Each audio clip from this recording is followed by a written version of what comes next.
தென்னாடுடைய சிவனே போற்றி, எந்நாட்டவர்க்கும் இறைவா போற்றி, காவாய் கனக திரளே போற்றி, கைலை மலையானே போற்றி போற்றி. எல்லாம் அல்ல சிவனை வணங்கி உலகெங்கும் வாழும் அனைத்து தனுசு ராசி நண்பர்களுக்கும் உங்கள் ஜோதிடர் ஆய்வாளர் கோவை குருமூர்த்தியின் இனிய வணக்கம். தனுசு ராசி நண்பர்களே, ஜோதிடம் சார்ந்த பல சித்தாந்தங்களை தொடர்ந்து பதிவு செய்து கொண்டு வருகின்றோம். அந்த அடிப்படையில் இன்றைய தினம் நாம் காணக்கூடிய தலைப்பு குரு பகவான் வக்ர நிவர்த்தி பலன்கள். இயற்கையில் சுபகிரகமாகிய குரு பகவான் உங்களுடைய ராசிக்கும் அதிபதியாக வரக்கூடிய குரு பகவான் எப்பொழுதெல்லாம் அசுப கிரகங்களுடன் சேருகின்றாரோ அல்லது எப்பொழுதெல்லாம் வக்ரகதி அடைகின்றாரோ அப்பொழுதெல்லாம் தன்னுடைய சுபத்தன்மையை இழந்து தன்னுடைய ராசிக்கு தான் கொடுக்கக்கூடிய சுப பலன்களையும் தான் பார்க்கின்ற ஒரு ஸ்தானங்களுக்கு தான் கொடுக்கக்கூடிய சுப பலன்களையும் இழக்கின்றார். ஆக கடந்த காலகட்டங்களில் தனுசு ராசிக்கு குரு பகவான் வலிமை இழந்து தன்னுடைய ராசிக்கு தேவையில்லாத ஒரு சில குழப்பங்களையும் ஒரு இக்கட்டான ஒரு மனநிலையும் கொடுத்தார் என்றால் அந்த வார்த்தைக்கு மிகையாகாது. அவ்வளவு ஒரு குழப்பமான சூழ்நிலையில் இருந்து உங்களுக்கு சரியான பாதையை காட்டக்கூடிய ஒரு தருணமாக குரு பகவான் பூர்ண வக்ர நிவர்த்தி அடைகிறார். இந்த காலகட்டம் 2023 டிசம்பர் 30 முதல் 2024 மே 1 வரை அருமையான முறையில் பூர்ண சுபத்தன்மையுடன் 5ஆம் பாவகத்தில் அமர்கிறார். 5இல் குரு கெஞ்சினாலும் கிடைக்காது அப்படிங்கக்கூடிய ஒரு அமைப்புல கடந்த காலகட்டங்களில் குரு பகவான் இருந்து உங்களுக்கு கொடுக்க முடியாம போன ஒரு சில சுப பலன்களை இந்த காலகட்டத்தில் மிக அற்புதமாக முறையில் கொடுத்து உங்களுடைய வளர்ச்சிக்கும் உங்களுடைய முயற்சிக்கும் குரு பகவான் உறுதுணையாக செயல்பட போகின்றார். இந்த காலகட்டம் சரியாக 122 நாட்கள் உங்களுடைய வாழ்க்கையில முறையா இந்த ஒரு 122 நாட்களை நீங்க பயன்படுத்தும் பொழுது உங்களுக்கு நீங்க நினைச்ச காரியங்களை ஈஸியா நீங்க ஜெயிச்சு உங்களுக்கு எதிரிகளுக்கு முன்னாடி வாழக்கூடிய ஒரு வலிமையை இந்த குரு பகவான் கட்டாயம் கொடுப்பார். அதே போல இந்த ஒரு 122 நாள்ல உங்க வாழ்க்கையில எது போன்ற ஒரு மாற்றங்களும் திருப்பு முனைகளும் இருக்கும் அப்படிங்கிறத இந்த பதிவுல எளிமையா துல்லியமா நம்ம பார்க்க போறோம். நம்ம சேனலை முதல் முறையா பார்க்கக்கூடியவங்க சப்ஸ்கிரைப் பண்ணிக்கோங்க, பெல் பட்டன் கிளிக் பண்ணி ஆல் ஆப்ஷன் கொடுத்துக்கோங்க. காலச்சக்கரத்தில் 9ஆம் பாவகம் என்று சொல்லக்கூடிய ராசியே தனுசு ராசி. இந்த ராசிக்கு அதிபதி குரு பகவான். இந்த குரு நிறைய பேருடைய வாழ்க்கையில உயர்ந்த செல்வத்தையும் பூர்ண ஒரு வளர்ச்சியையும் நல்ல கல்வி அறிவையும் நன்னடத்தையும் ஒழுக்கத்தையும் கொடுக்கக்கூடிய ஒரு குரு பகவானாக வருகிறார். அதனாலதான் உங்களுடைய ராசிக்கு இந்த குரு பகவான் அதிபதியாகவும் வருகிறார். இந்த ஸ்தானத்தை பாக்கிய ஸ்தானம் என்றும் சொல்கின்றோம். காலச்சக்கரத்தில் 9ஆம் பாவகம். இந்த ராசியில எந்த கிரகங்களும் பலகீனம் அடைவது இல்லை. ஆக இந்த ஒரு குணமும் உங்களுக்கு நேரடியாகவே உங்களுடைய வாழ்க்கையில இருக்கும். நீங்க யாரையுமே கெடுக்க மாட்டீங்க. உங்க ராசி அதிபதி குரு பகவான் எப்படி தன்னுடைய ராசியில யாருக்குமே பாத்தீங்கன்னா ஒரு பாதிப்பு இல்லாம பாக்கிய ஸ்தானமாக விளங்குகிறாரோ அதே போல தனுசு ராசியில இருக்கக்கூடியவங்க நிறைய பேருடைய வாழ்க்கையில பாத்தீங்கன்னா ஒரு சில திருப்பு முனைகளை உருவாக்கி கொடுத்திருப்பீங்க. தொடர்ந்து பாத்தீங்கன்னா உங்களுடைய ஒரு பலத்தாலையும் இரண்டாவது உங்களுடைய செல்வாக்கினாலையும் அல்லது உங்களுடைய புத்தி கூர்மையினாலையும் இந்த 3 விஷயங்களை பயன்படுத்தி நிறைய பேர் இன்னைக்கு ஒரு இக்கட்டான சூழ்நிலையிலிருந்து வெளியில கொண்டு வந்திருப்பீங்க. அப்படின்னா கண்டிப்பா அது நீங்க தான். உங்களுடைய வாழ்க்கையில நீங்க யார் யாரெல்லாம் நல்லா இருக்கணும்னு நினைச்சீங்களோ இவங்களே இன்னைக்கு உங்களுக்கு எதிரிகளா மாறி துரோகிகளா மாறி முதுகுல குத்துனாங்க அப்படின்னா கண்டிப்பா இந்த வார்த்தைக்கு மிகையாகாது. பட்ட வலிகளும் பட்ட காயங்களும் பட்டவனுக்கு மட்டுமே தெரியும் அப்படிங்கிற மாதிரி உங்க வாழ்க்கையில நீங்க நம்பின உறவுகளே தனக்கு பகையா மாறினாங்க அப்படின்னா அது கடந்த காலகட்டத்துல சராசரி ஒரு 10 வருட காலகட்டமாகவே தனுசு ராசி நண்பர்கள் ஏறியும் பணக்கார வாழ்க்கைக்கும் போக முடியல, இறங்கியும் ஏழ்மையான வாழ்க்கைக்கும் போக முடியல. ஒரு நடுநிலையான வாழ்க்கையில சிக்கி ஒரு போராட்டத்துல தான் போயிட்டு இருக்கீங்களே தவிர ஒரு முன்னேற்றம் அப்படிங்கிறது உங்களுடைய வாழ்க்கையில இல்லை. நீங்க பெருசா நம்பினது யார் அப்படின்னா உங்களுடைய உறவுகளை, உங்களுடைய நண்பர்களை, உங்களுடைய தொழில் வகையில இருந்த பார்ட்னர்களை, உங்களை சுத்தி உள்ளவங்களை தான். ஏன்னா நீங்க உங்களுக்குன்னு நீங்க வாழ்ந்த வாழ்க்கையை காட்டிலும் கூட உங்க கூட இருக்கிறவங்களுக்காக நீங்க வாழ்ந்த வாழ்க்கையே அதிகம். ஒரு பகுதி வாழ்க்கையை நீங்க அவங்களுக்காக அர்ப்பணிச்சிங்க அப்படின்னா கண்டிப்பா அந்த வார்த்தைக்கு மிகையாகாது. அதுக்கு உண்மையா அவங்க இருந்திருப்பாங்களான்னு பார்த்தா கட்டாயம் அவங்க இல்லை. இந்த உண்மையை கடந்த கொஞ்ச காலகட்டமாக நீங்க தெரிஞ்சுக்கிட்டீங்க. அவங்கள விட்டுட்டு விலகி வந்துட்டீங்க. நீங்க தனிப்பட்ட முறையில் சாதிச்சு காமிக்கணும்னு நினைக்கிறீங்க, ஆனா சாதிக்க முடியல. ஏதோ ஒரு இடத்துல மீண்டும் மீண்டும் நம்ம போய் ஒரு துரோகத்திலையும் ஒரு சில ஏமாற்றத்திலையும் சிக்கிற மாதிரிதான் காலச்சூழ்நிலைகள் இருந்ததே தவிர சரியான வழியில நம்ம வரத்துக்கூடிய ஒரு வாய்ப்புகள் கிடைக்கல. காரணம் என்ன கேட்டீங்கன்னா, மழை முடிந்தாலும் தூறல் விடவில்லை என்ற மாதிரி ஏழரைச்சனியே உங்களுக்கு முடிஞ்சாலும் கூட ராசிக்கு அதிபதி பலகீனம் அடைந்த நிலை.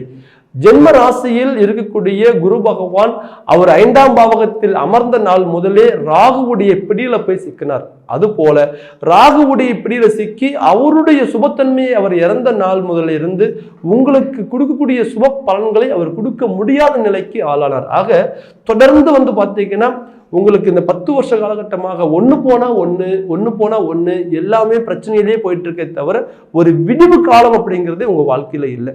இதுல குறிப்பா சொல்லணும் அப்படின்னா தொழில் முறையில உங்களை மாதிரி தொழில சாதிச்சவங்க இல்லை, ஜெயிச்சவங்க இல்லை, வளர்ச்சி அடைஞ்சவங்க இல்லை, பல பேர் பார்த்து பொறாமப்படுற அளவுக்கு வளர்ந்த நீங்க இன்னைக்கு பார்த்தீங்கன்னா தலைகீழ மாறி தொழில் ரீதியா பார்த்தீங்கன்னா மிகப்பெரிய சரிவை சந்திச்சுட்டு இருக்கிறீங்க. இதை தாண்டி பாருங்க, இந்த குரு பகவானுடைய ராசியில பிறந்த தனுசு ராசி நண்பர்கள் உயர் பதவியில் உள்ளவர்கள் நிறைய பேர் அரசியல் துறையில், அரசாங்கத்துறையில், அதே மாதிரி கார்பரேட்ல, ஷேர் மார்க்கெட், ஆன்லைன் பிசினஸ்ல மிகப்பெரிய பொருள் புழங்குற இடம், பணம் புழங்குற இடம், இந்த ஸ்தானங்கள் எல்லாமே பார்த்தீங்கன்னா இந்த தனுசு ராசி நண்பர்கள் பார்த்தீங்கன்னா ஒரு ஆட்சி பண்ணக்கூடிய ஒரு வாய்ப்பு இருக்கும், உத்தியோகத்தில் அமரக்கூடிய ஒரு வாய்ப்பை கொடுக்கும், உயர்ந்த இடத்துல இருக்கக்கூடிய ஒரு வாய்ப்பும் அல்லது உயர்ந்த செல்வந்தர்களுடைய ஒரு பழக்க வழக்கமும் கூட உருவாகி நீங்க மிகப்பெரிய லெவல்ல இருப்பீங்க. ஆனா நீங்க எவ்வளவு உயரமான இடத்துல இருந்தாலும் கூட இந்த நிலைமை உங்களுக்கு பார்த்தீங்கன்னா சரிவு, பிரச்சனை, போராட்டமா தான் இருக்கே தவிர இன்றைய நிலைமை நீங்க சரியான முறையில சாதிச்ச மாதிரி இல்லை. ஸோ இந்த இடத்துல நம்ம தப்பு பண்ணோம், என்ன நமக்கு நடக்குது, ஏன் நம்மளால சாதிக்க முடியல, ஒரு மிகப்பெரிய கேள்விக்குறி. இன்னைக்கு வரையும் நீங்க சாதிக்க முடியாம போனதுக்கு காரணம் 2 காரணங்கள் தான். நீங்க நிறைய பேரை நம்பாதவங்களை நம்புனீங்க, நம்புற சூழ்நிலை உருவாச்சு. ஆனா இன்னைக்கு அவங்களால நீங்க ஏமாந்து இன்னைக்கு நிக்கிறீங்க. தொழில்ல மிகப்பெரிய லெவல்ல குடுக்கல் வாங்கல்ல பார்த்தீங்கன்னா பல பிரச்சனைகள் உருவாச்சு, தொழில் ரீதியா நீங்க சரிஞ்சு இன்னைக்கு வந்தீங்க. அதே போல கடன் வகையில நீங்க தேவையில்லாத கடனுக்கெல்லாம் பார்த்தீங்கன்னா உங்களை முன்னிறுத்தி இன்னைக்கு உங்களால பார்த்தீங்கன்னா நல்ல வளர்ச்சி பண்றதுக்கு இன்னைக்கு நம்ம கடன் வாங்க முடியல அல்லது பொருளாதாரத்தை கொண்டு வர முடியல அப்படிங்கக்கூடிய ஒரு சூழ்நிலை. இன்னைக்கு உங்களுக்கு ஒரு வீடுன்னு இருந்தா அது லோன், ஒரு இடம்னு இருந்தாலும் அதுவும் லோன்ல இருக்கும், நகைன்னு இருந்தாலும் அது பேங்க்ல இருக்கும். சார் எனக்குன்னு நான் சேர்த்து வச்சிருந்த எதிர்கால தேவைக்கு என்கிட்ட இருந்த எந்த ஒரு அசட்டுமே இன்னைக்கு எனக்கு முழுமையா இல்லை, எல்லாமே கையில இருக்குது ஆனா எல்லாமே கடன்ல இருக்குது அப்படிங்கக்கூடிய ஒரு சூழ்நிலைக்கு உருவாகின தனுசு ராசி நண்பர்கள் இந்த காலகட்டத்தில் நிறைய பேரை பார்க்கலாம். யாரோ ஒரு சிலர் திசா புத்தியின் பலமாக அல்லது தன்னுடைய ஒரு யோகத்தின் பலமாக வேணா சாதிச்சிருக்கலாமே தவிர நேரத்தால சாதிச்சோமான்னு பார்த்தீங்கன்னா நேரம் உங்களை ஏதோ ஒரு வகையில சுழற்சியில தான் கொண்டு சிக்க வச்சதே தவிர ஒரு முன்னேற்றத்துல இல்லை. கட்டாயம் ஒரு சின்ன வாய்ப்பு கிடைச்சா நீங்க சாதிச்சிருவீங்க. ஏன்னா நீங்க ஒரு சின்ன ஒரு புள்ளி இருந்தா அதுல ஒரு ரோடே போடக்கூடிய ஒரு திறமை உள்ளவங்க, ஒரு சின்ன வழி காட்டுனா அந்த வழியில போய் ஒரு பெரிய வழியை உருவாக்கக்கூடியவங்க. நீங்க போனது மட்டும் இல்லாம உங்களுக்கு பின்னால பல பேர் அந்த பாதையில பயணப்பட வைப்பீங்க. அவ்வளவு ஒரு திறமை உள்ள உங்களுக்கு இயற்கையா பார்த்து கொடுக்கக்கூடிய ஒரு சுப காலமே இந்த ஒரு குரு பகவானுடைய வக்ர நிவர்த்தி. 2023ல நீங்க பட்டது எல்லாமே கஷ்டம், உங்களுக்கு கிடைச்சது எல்லாமே அனுபவம். இந்த கஷ்டத்துக்கும் இந்த அனுபவத்துக்கும் சரியான பலன் கொடுக்கக்கூடிய ஒரு காலம் 2024. ஆக இந்த காலகட்டத்தில் வரக்கூடிய முதல் தர யோகமாக இந்த குரு பகவானுடைய வக்ர நிவர்த்தி உங்களுக்கு கிடைக்குது. உங்க ராசிக்கு அதிபதி ரிலீவ். ஆக இந்த ராசிக்கு அதிபதி சுபத்தன்மை அடையும் பொழுது குரு பகவானுடைய நேரடி பார்வையாக உங்களுடைய 11ஆம் பாவகத்தை பார்க்கின்றார். இந்த 11ஆம் பாவகத்தை பார்க்கக்கூடிய குரு பகவான் உங்களுக்கு பொருளாதார ரீதியா நல்ல முறையில சப்போர்ட் பண்ணி உங்களை உயர்ந்த இடத்துக்கு கொண்டு வரதுக்கான சாதகமான நிலையை இந்த 2024 மே 1ஆம் தேதிக்குள்ள கண்டிப்பாக கொடுப்பார். உயர் செல்வந்தன் ஆகக்கூடிய ஒரு வாய்ப்பு. அதே போல தொழிலில் இருந்த ஒரு சில சரிவுகளை நீங்க சரி பண்ணி வரத்துக்கு பொருளாதார சப்போர்ட்டுகள் உங்களுக்கு கிடைக்கும். சார் நான் ஒரு பேங்க்ல லோன் கேட்டேன், பல நாளா ட்ரை பண்ணிட்டு இருக்கிறோம், கிடைக்கல. கட்டாயம் இந்த காலகட்டத்திற்குள் உங்களுக்கு கிடைக்கும்.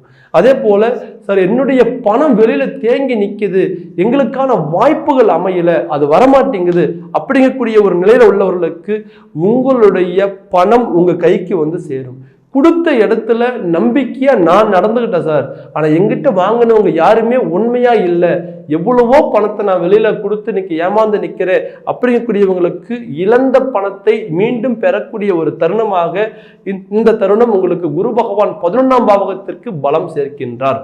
அதே போல வெளிநாடு வாய்ப்புகள் பெரிய லெவல்ல உருவாகும். நிறைய பேருக்கு பாருங்க சார், நான் சொந்த ஊர்ல தொழில் செஞ்சு என்னால சாதிக்க முடியல, ஏதாவது வெளியில போயாவது என்னுடைய குடும்ப கஷ்டத்துக்கு நான் சரி பண்ணிக்கலாம்னு நினைக்கிறேன், ஆனா போகலாம் நினைக்கும் போது எல்லாமே தடங்கள் ஆகுது அப்படின்னு நினைக்கக்கூடியவங்களுக்கு கட்டாயம் உங்களுடைய வெளிநாடு முயற்சிகள் சாதகமாக இருக்கும். அதே போல அப்பாவுடைய கனவுகளை நிறைவேற்றுவீர்கள். இந்த தருணத்துல பாருங்க 9ஆம் பாவகத்திற்கு குரு பகவானுடைய பார்வை இருக்கு. ஆக அப்பாவுடைய கனவுகள், எங்க அப்பாவுக்கு ஒரு லட்சியம் இருந்தது சார், எங்க அப்பாவுடைய ஒரு கனவு இருந்தது, அது என்னால ஃபுல்ஃபில் பண்ணவே முடியல அப்படிங்கக்கூடியவங்களுக்கு இந்த தருணத்துல அப்பாவுடைய கனவுகள் நிறைவேற்றக்கூடிய படிப்புகள் அமையும், அல்லது அவருடைய லட்சியத்துக்கு தகுந்த மாதிரி ஒரு வேலை வாய்ப்புகள் அமையும், அல்லது அவருடைய எண்ண ஓட்டத்துக்கு தகுந்த மாதிரி நீங்க சாதிச்சு காமிப்பீங்க, வளர்ந்து நிற்பீங்க. நிறைய பேருக்கு பாருங்க கடந்த காலகட்டங்களில் அப்பாங்கிற உறவே பகையா மாறி, சார் எங்க அப்பா என்கிட்ட அவ்வளவு ஃப்ரெண்ட்லியா இருந்தார், ஆனா இன்னைக்கு அவர் நல்ல முறையில் என்கிட்ட பேசுறது இல்லை அப்படிங்கக்கூடிய ஒரு சில சங்கடங்கள். அதே போல பாருங்க பெண் பிள்ளைகளுக்கு, அதுவும் திருமணம் ஆன பிள்ளைங்களுக்கு அந்த அப்பாவுடைய சப்போர்ட் பெரிய லெவல்ல இல்லாம போயிருச்சு. அப்பாவோ அம்மாவோ எங்க வீட்டுக்கு வந்தாலே எங்க வீட்டுல புதுசா ஒரு சில பிரச்சனைகள் உருவாயிருதுங்க. நான் ஏதாவது அவங்களுக்கு நல்லது பண்ணலாம்னு நினைச்சாலும் முடியல, அவங்கள ஒரு 4 நாள் என் கூட நிம்மதியா வச்சிருந்து அனுப்பலாம் நினைச்சாலும் முடியல. ஏதோ ஒரு வகையில வந்து பாத்தீங்கன்னா மனக்கசப்பு, அதனால வந்து பாத்தீங்கன்னா எனக்கு பெரிய ஒரு வலியும் வருத்தமாவே இருக்கு அப்படிங்கக்கூடியவங்களுக்கு தந்தை வழி இருக்கக்கூடிய ஒரு சில குழப்பங்களும் ஒரு சில பிரச்சனைகளும் தீர்வுக்கு வரும். உங்களுக்குள்ள ஒரு இணக்கம் பிறக்கும், அப்பாவுடைய ஆசைகளை பூர்த்தி பண்ணுவீங்க, நீங்க அப்பாவுக்கு செய்யணும்னு நினைச்ச ஒரு சில நல்லதை இந்த காலகட்டத்தில் செய்வீங்க. அதே போல தந்தை வழி சொத்துக்கள், பூர்வ புண்ணிய சொத்துக்கள் நமக்கு மீண்டும் கிடைக்கக்கூடிய ஒரு வாய்ப்பு. நிறைய பேருடைய வாழ்க்கையில பாருங்க சொத்துக்கள் இருக்கும், ஆனா அது ஒரு பிரச்சனையில இருக்கும். பூர்வ புண்ணியனாவே ஏதோ ஒரு சிக்கல், சரியான நேரத்துல சரியான முறையில் அது நமக்கு அமையாது. அப்போ இந்த காலகட்டத்துல உங்களுக்கு அந்த பூர்வ புண்ணிய ரீதியா இருக்கக்கூடிய சொத்துக்கள் இருக்கக்கூடிய வில்லங்கங்கள் தீரும். அப்பாவுடைய தாத்தாவுடைய சொத்துக்கள், பாரம்பரிய சொத்துக்கள் உங்களுக்கு கைக்கு வந்து சேரும். அதே போல 9ஆம் பாவகம் என்பது தன்னுடைய பிதிரு தோஷங்கள் அப்படின்னு சொல்லுவோம். அப்பா வழி தோஷங்கள், முன்னோருடைய தோஷங்கள். நிறைய பேருடைய வாழ்க்கையில ஜாதகம் நல்லா இருக்குங்கிறாங்க, ஆனா நாங்க வளர முடியல. இது மிகப்பெரிய ஒரு கேள்வியாவே இருக்கு. நாங்க பார்க்கிற ஜாதகம், எங்கிட்ட வர ஜாதகத்துல ஒரு 10 பேர் பார்க்கறாங்கன்னா 5 பேருடைய கேள்வி என்னன்னு கேட்டீங்கன்னா, சார் எங்களுக்கு எல்லாமே நல்லா இருக்குங்கிறாங்க, போற பக்கமால நல்லா இருக்குங்கிறாங்க, ஆனா எங்களுக்கு ஒண்ணுமே நடக்க மாட்டேங்குது, என்ன காரணம்னு தெரியல. ஒரு ஜாதகத்தில் 9ஆம் பாவகம் பாதிக்கப்படும் பொழுது கண்டிப்பாக அதுல முன்னோர்களுடைய ஒரு சில தோஷங்கள் அவங்களை பாதிக்கும். இந்த முன்னோர்களுடைய தோஷங்கள்ல கர்ம தோஷங்கள், பாவ தோஷங்கள், சாப தோஷங்கள் அப்படிங்கக்கூடிய தோஷங்களுடைய பாதிப்பால திசா புத்திகள் சாதகமாக இருந்தாலும் அல்லது கிரக அமைப்புகள் சாதகமாக இருந்தாலும் ஏதோ ஒரு வகையில அவங்களுடைய வாழ்க்கை ஒரு கேள்விக்குறியாவே போயிட்டு இருக்கும். ஆக இந்த தருணத்துல குரு பகவான் பார்க்க கோடி பரிவர்த்தனை என்று சொல்கின்றோம். இந்த 9ஆம் பாவகம் என்று சொல்லக்கூடிய பிதுர்ஸ்தானத்திற்கு குரு பகவானுடைய பார்வை இருப்பதால மூதாதிகள் வகையில வந்த எல்லா விதமான தோஷங்களுமே கூட இந்த தருணத்துல ஒரு தீர்வுக்கு வரும். ஏன்னா இதுக்கு ஒரு சூட்சமம் இருக்கு. குரு பகவான் சுபத்துவமா இருந்து பார்க்க வேண்டும். ஆக கடந்த காலகட்டங்களிலும் குரு பகவான் 9ஆம் பாவகத்தை பார்த்தார், ஆனால் குரு பகவான் சுபத்தன்மையை இழந்து பார்த்தார். ஆக இந்த தருணத்துல பாருங்க, குரு பகவான் தன்னுடைய சுபத்தன்மையோட பார்க்கக்கூடிய தருணத்துல பிதுர் தோஷங்களையும் சரி செய்வார். உங்களுக்கு இருக்கக்கூடிய மறைமுக கேள்விகள், ஏதோ ஒண்ணு எங்களுக்கு பிரச்சனை ஆனா என்னன்னு தெரியல அப்படிங்கக்கூடிய ஒரு பிரச்சனைகளுக்கு கட்டாயம் அந்த தருணத்துல ஒரு தீர்வுகள் கிடைக்கும். இதை தாண்டி குரு பகவான் தங்களுடைய ராசிக்கு ஜென்மத்தை பார்க்கின்றார். சார் மன நிம்மதி பிறக்குங்க. நீங்க எது நீங்க நினைச்சீங்களோ என்னெல்லாம் உங்க வாழ்க்கையில தடங்களா இருக்கு நினைச்சீங்களோ இது எல்லாமே இந்த நேரத்துல சரியாகி ஓகேங்க, எனக்கு இப்போதான் மைண்ட் ஓரளவுக்கு ரிலாக்ஸா இருக்குது, மனசு ஓரளவுக்கு நிம்மதியா இருக்குது, ஏதோ ஒரு மிகப்பெரிய ஒரு இழப்புல நம்ம போயிட்டோம் அப்படின்னு நினைச்சிட்டு இருந்தோம். ஏன்னா நிறைய இழப்புகளை சந்திச்சிட்டீங்க 10 வருஷ காலகட்டமா. இது அடுக்கிட்டே போலாம். நீங்க கடந்த காலகட்டத்தில் சந்திச்ச ஒரு சில கஷ்டங்கள் எல்லாம் எல்லாமே முடியக்கூடிய ஒரு தருணம். இந்த தருணத்துல உங்களுக்கு ஜென்மத்தை குரு பகவான் பார்க்கின்றார். ஆக அதுவும் பாருங்க, சுபத்துவம் அமைந்து உங்களுக்கு ராசிக்கு 5ஆம் பாவகத்தில் அமர்ந்து அவருடைய ஒரு பார்வையாக 9ஆம் பாவகத்தையும் பார்க்கின்றார். அதே நேரத்தில் ஜென்மஸ்தானத்தையும் பார்க்கின்றார், 5ஆம் பாவகத்தில் அமர்கின்றார். ஆக 1, 5, 9 என்று சொல்லக்கூடிய திரிகோண ஸ்தானங்கள் பலம். அப்போ இந்த நேரத்தில் பாருங்க, 1ஆம் பாவகத்துக்கு பார்வை லக்ன திரிகோணம் அல்லது சந்திர திரிகோணம் அப்படின்னு என்று சொல்கின்றோம். அதே நேரத்தில் 5ஆம் பாவகத்தில் அவர் அமர்கின்றார், பஞ்சம திரிகோணம் என்று சொல்கின்றோம். 9ஆம் பாவத்தை பார்க்கின்றார், தர்ம திரிகோணம் என்று சொல்கின்றோம். ஆக இந்த 3 இடங்கள் ஒரு கிரகத்தால் ஆளுமைக்கு வரும் பொழுது, அந்த கிரகம் சுப கிரகமாக இருக்கும் பொழுது மிகப்பெரிய ஒரு வளர்ச்சியை ஒரு மனிதனால உருவாக்க முடியும். அந்த ஒரு காலகட்டம் இந்த தருணத்துல நீங்க நினைச்ச காரியங்களை ஈஸியா நீங்க பார்த்தீங்கன்னா முடிக்கக்கூடிய ஒரு தருணம். கல்வியில் இருக்கக்கூடியவங்களுக்கு கல்வி பலம், பதவி உயர்வுகள், அதே நேரத்தில் சம்பள உயர்வுகள், அதே நேரத்தில் குடும்ப ரீதியான சிக்கல்கள் தீரக்கூடிய ஒரு தருணம். அப்பாவளி சொத்துக்கள் உள்ள சிக்கல்கள் தீரும். உங்களால நிறைய பேருக்கு நீங்க நல்லது பண்ணக்கூடிய ஒரு வாய்ப்புகள் கிடைக்கும். உண்மையான உறவுகளை சம்பாதிப்பீங்க. உயர்ந்த மனிதர்களின் ஒரு நட்பு பெறுவீங்க. கட்டாயம் இந்த தருணத்துல உங்களுடைய வாழ்க்கை பல மடங்கு வளரும் அப்படிங்கிறதுல எந்த விதமான ஒரு மாற்று கருத்தும் இல்லை. தனுசு ராசி நண்பர்களே, நீங்க இப்ப தெரிஞ்சுக்கக்கூடிய ஒரு விஷயம் என்னன்னு கேட்டீங்கன்னா, தன்னுடைய சுய ஜாதகம் சாதகமாக இருக்கின்றதா? நம்ம என்ன சொன்ன மாதிரி எல்லாமே சரியா இருந்தாலும் ஜாதகத்துல திசா புத்திகள் சரியாக இல்லை என்றால் இந்த அனைத்து யோகத்தையுமே கூட அவர் தடங்கல் பண்ணக்கூடிய ஒரு வாய்ப்புகள் உண்டு. பாதகாதிபதி திசைகள், மாரகாதிபதி திசைகள் அல்லது 6, 8, 12 என்று சொல்லக்கூடிய மறைவு ஸ்தானாதிபதிகளுடைய திசாபுத்திகள் நடக்கும் பொழுது கோச்சாரப்படி எவ்வளவு பலம் வாய்ந்த ஒரு கிரக அமைப்புகள் இருந்தாலும் கூட நடைமுறையில் அது நமக்கு சாதகமாக இல்லாமல் போகக்கூடிய ஒரு வாய்ப்புகள் உண்டு. ஆக இந்த நேரத்தில் நீங்க பார்த்துக்க வேண்டியது உங்களுடைய சுய ஜாதகத்தை. உங்களுடைய ஜாதகத்தை நீங்க சீர்தூக்கி பார்க்கும் பொழுது இந்த பலன் உங்களுக்கு முழுமையா கிடைக்குமா அப்படிங்கக்கூடியது நீங்க தெளிவா நீங்க தெரிஞ்சுக்கலாம். அப்படி தெரிஞ்சுக்கணும்னு நினைக்கக்கூடியவங்க கீழே இருக்கிற நம்பருக்கு ஃபோன் பண்ணுங்க. உங்களுடைய ஜாதகத்தை வாட்ஸ்அப் மூலம் அனுப்புங்க. உங்களுடைய முன்பதிவை பதிவு பண்ணுங்க. கட்டாயம் உங்களுடைய பலன்களை நீங்க தெளிவா துல்லியமா தெரிஞ்சு இனி வரும் காலகட்டத்தில் எதிரிக்கு முன்னாடி வாழ்ந்து காமிப்பது எப்படி அப்படிங்கிறதையும், உங்க வாழ்க்கையில் ஏதாவது தடங்கள் இருந்தாலும் கூட அதுக்கு என்ன ஒரு சில குட்டி குட்டி ரெமெடிகள் அப்படிங்கிறது நீங்க தெரிஞ்சு உங்க வாழ்க்கையை அடுத்த கட்டமான நகர்வுக்கு கொண்டு போவீங்க. கண்டிப்பா நீங்க மென்மேலும் வளருவீங்க. தனுசு ராசி நண்பர்களே, இந்த குரு பகவானுடைய வக்ர நிவர்த்தி உங்க வாழ்க்கையில மிகப்பெரிய ஒரு வளர்ச்சியை கொடுக்க எல்லாம் வல்ல இறைவனை பிரார்த்தனை செய்து மீண்டும் ஒரு அற்புதமான தருணத்துல ஒரு அழகான ஒரு பதிவோட உங்களை சந்திக்கும் வரை உங்களிடமிருந்து விடைபெறுவது உங்கள் ஜோதிடர் ஆய்வாளன் கோவை குருமூர்த்தி. நன்றி, வணக்கம்.